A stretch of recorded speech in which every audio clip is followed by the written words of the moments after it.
Hey, what is up, YouTube boxing family? It is K-Rod here. I am back with another good video for y'all today. Um, I wanted to make this video to talk about Mr. John Ryder.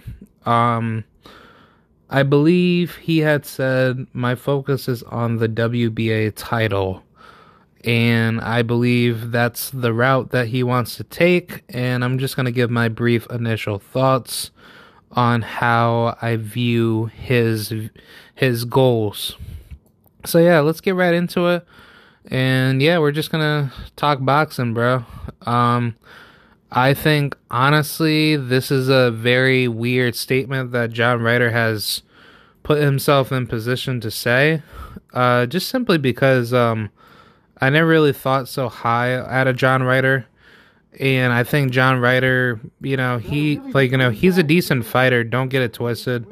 It's just that, basically everything that John Ryder has done so far in his career, he hasn't really solidified great marquee victories in his career, minus a Danny Jacobs win. But I mean, Danny Jacobs is 35 years old versus the Danny Jacobs that was in his prime, and John Ryder hasn't really made any impact prior to that.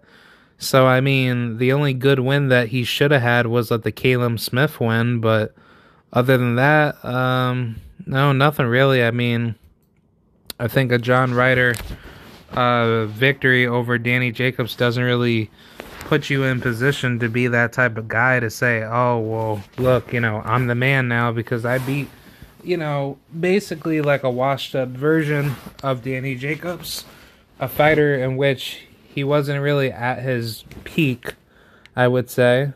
And Danny Jacobs, he's not as hungry as he once was for the sport of boxing. I will probably say that Danny Jacobs could have had a better drive heading into the fight against John Ryder, but it just so happens to seem that Danny Jacobs just didn't execute properly for this fight. He could have done a lot better. I thought Danny Jacobs could have been a little bit more disciplined with his offense and defense and not letting John Ryder get in the inside and land decent, success on him. But other than that, I just don't see why Danny Jacobs thought that he was going to be gifted a decision by the judges over in the UK, knowing that that's just not how it actually works out there. So I mean, honestly, at the end of the day, Danny Jacobs should have been known that that was probably going to happen to him regardless. And it just sucks because, I do like Danny Jacobs to a certain degree. And it's not like I really had any beef against him. It's just to, just to understand, how things were, prioritized for Jacobs' career. It just seems like he's been so comfortable fighting a bunch of guys that have given him good high paydays, and Danny Jacobs has been comfortable. So, I mean, when you're in his position, you don't really know what to do, after you're done doing that type of, prize fighting. And I think that's what caused Danny Jacobs to be not focused. And that gave him a huge, setback in his career. But I don't think of Danny Jacobs as a bad fighter. I think Danny Jacobs has done what he could do, but he obviously has a huge loss, setback on his career. So I don't know what's really next for him. I think retirement is like the best way to go. And I don't think Jacobs is a bad fighter. It's just that, at this stage, at the middleweight or at the super middleweight division, Danny Jacobs is basically food for a lot of young up-and-coming fighters, like Edgar Berlanga, David Morrell, Definitely guys like oh, who else? I don't even know. David Benavidez, definitely. And definitely Demetrius Andrade. Andrade would beat him, but uh yeah, that's pretty much it. I mean, as for John Ryder, he says he wants, the WBA belt. And I don't know, man. I think John Ryder, he knows what's going to be next for him, in his career. But I just kind of wondered, like, the change up in energy where John Ryder has now wanted interest in David Morrell. But last time I checked, David Morrell was supposed to fight John Ryder prior to his fight with Lantis Fox, which I think that, that was supposed to be his backup plan if John Ryder wasn't going to, take the fight. So now, I guess, knowing that John Ryder, he had a good payday, I guess he wants to try to get one last good payday, if he loses to a guy like David Morrell. But I think a David Morrell fight is very risky for John Ryder.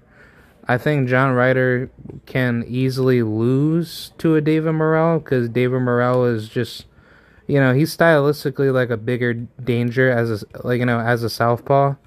And, obviously when two southpaws are fighting each other, the biggest problem with a southpaw is just that, when southpaws do have that high level advantage to do things in a fight to another southpaw to, get like the higher advantage point with, with the skill set, then that's when, southpaws usually end up becoming a bad style matchup for one another because you end up seeing everything that a southpaw knows out of you, and then it just becomes a really high level chess match. And I think that's really what the biggest problem, with John Ryder's case, where he's facing a guy in David Morrell, where he's not going to give you a break, and he's going to do anything in his power to make sure that he actually dominates you. So I think David Morrell, he's a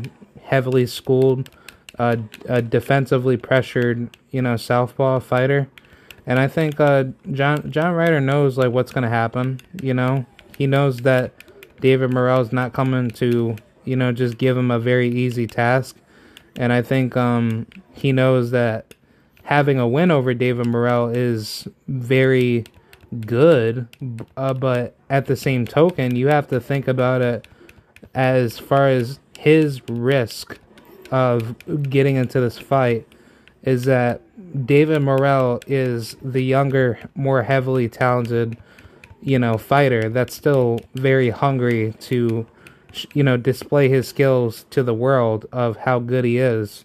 And people want to say he's a prospect, but you can't call people prospects in boxing, and I don't believe prospects exist in the first place, but the reason why I guess people want to, try to throw that term on David is that David hasn't fought, elite level opposition.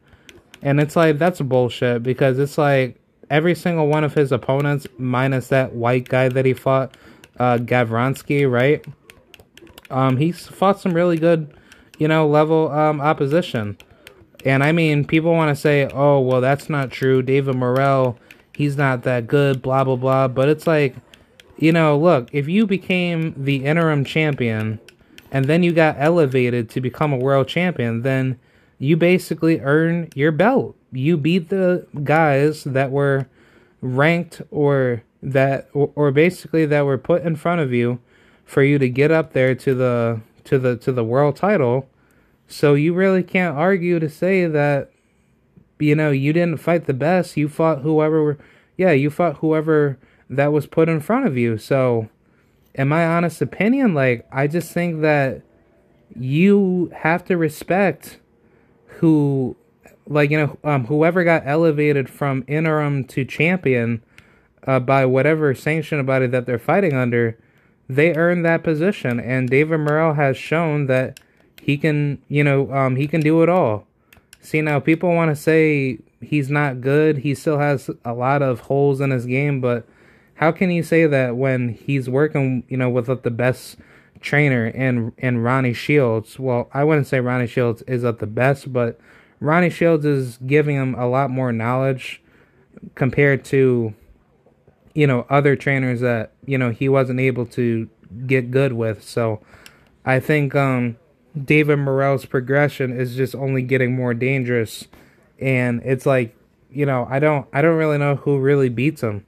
Honestly, I think David Morrell is just that type of guy where he's not gonna get beat unless he goes up against a guy like, let's just say, Charlo. I think Morrell versus Charlo is a very dangerous matchup. I think David Benavidez can give him a lot of trouble, but other than that, I don't think anybody else can really, whatchamacallit, can really give him any problems. I just think, like, David Morrell at this stage of his career, he's doing everything right to make sure that he's fighting the best opposition, and he can at least have some certifieds on his, resume. And I think, having a John Ryder win values more to him versus Ryder.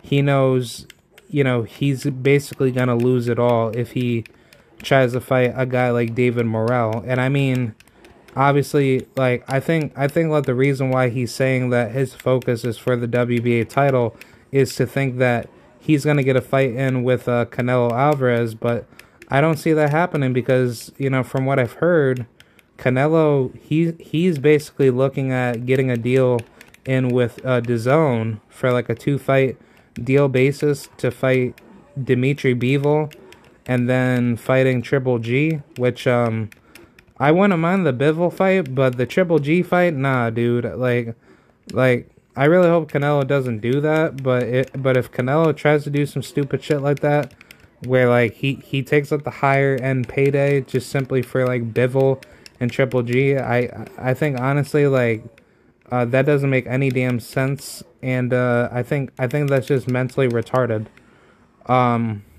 So I don't know, man. I think honestly, John Ryder is probably overthinking his future because he thinks like he's gonna become a world champ, and I don't think so. I think his best bet to getting a world title would probably going through, I say, like, the WBO or at least like the IBF. Like, I don't know, man. I think honestly, like, all the smoke that's gonna soon come to to the 168 pound division is probably going to be super hyper stacked, and yeah, I think it's gonna be a crazy, a crazy weight class.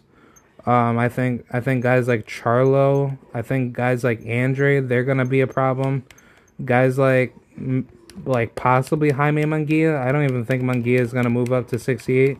He's gonna focus on 160, but I don't know, man. I think honestly, like, where the state of boxing is, it like, is that right now at 168. I think there's basically like a small window for, actually good fighters that are actually gonna, come up and actually do good.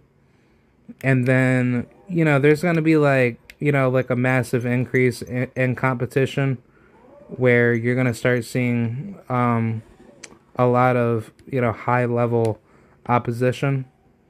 So I don't know. I think honestly, like, just based off of what we're seeing right now, is that we're seeing a decent level of opposition, but I think the super middleweight division is gonna cook up very soon. So I don't know. I think honestly, there's gonna be some very interesting, like, basically there's gonna be some very interesting changes to what we see at super middleweight. But as far as John Ryder's, statements go, I think, his statements are a little bit overblown because he probably thinks that, he's going to, get the Canelo fight. And that's really the reason why he wants, Canelo, because he probably thinks Canelo is going to give him that high level payday. And I don't think that's a smart thing to do. I think, honestly, he needs to look at his other options. And I think he should probably go after other fighters outside of the WBA sanction body. And yeah, that'll definitely help him rise a lot more. But I don't know. I think honestly, where things are going for John Ryder's career, I don't think he has that many options. He has basically David Morrell, and then I don't know who else is going to be in the way, but he still has to go through the sanctioning body that he wants to become a champion in, and I think David Morrell is going to be his only option, because I don't know if he's like a mandatory to David Morrell, but if he is, David Morrell is going to basically, be his, biggest test, and I don't think David Morrell is going to take John Ryder lightly, but that's just me, of course. I think Morrell is going to piece him up and give him a tough test, and then it's going to be a very tough fight. I think Ryder is basically tailor made for him. But yeah, that's pretty much what I have to say. Let me know what you guys think, and yeah, I'll see you guys later, and yeah, peace out. Bye.